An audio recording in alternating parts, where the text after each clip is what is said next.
Sweetie நாட்டி Crazy படத்தின் புரோமோஷனில் பேசிய நடிகை இனியாவிடம் செய்தியாளர், வாகை சூடவா படத்தில் ஒல்லியாக இருந்தீங்க, இப்போ உடல் எடை அதிகரித்து ஆண்டி போல மாறிவிட்டீர்கள், இதனால்தான் படவாய்ப்பு வரவில்லையா என கேட்டார். இந்த கேள்வியால் கடுப்பான இனியா, நான் தொடர்ந்து ஹீரோயினாக நடித்துக் கொண்டுதான் இருக்கிறேன். எனக்கு அண்மையில் கால் மற்றும் தோள்பட்டையில் ஓரறுவை சிகிச்சை நடந்ததால் என்னால் சரியாக உடற்பயிற்சி செய்ய முடியாமல் போய்விட்டது. இதனால் உடல் எடை அதிகரித்துவிட்டது.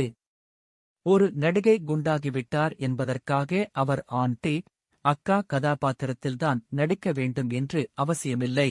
குண்டாக இருப்பது பெரிய தவறு இல்லை. ஒல்லியாக இருந்த பல நடிகைகள் இப்போது இருந்த இடம் தெரியாமல் போய்விட்டார்கள். ஆனால் நான் எப்பொழுதும் படங்களில் தொடர்ந்து நடித்துக் கொண்டுதான் இருக்கிறேன் என்று பதிலளித்தார். வாகை சூடவா படத்தின் மூலம் சினிமாவில் அறிமுகமான நடிகை இனியாவிற்கு தற்போது படவாய்ப்பு இல்லாததால் அடல்ட் காமெடி படத்தில் நடித்துள்ளார்.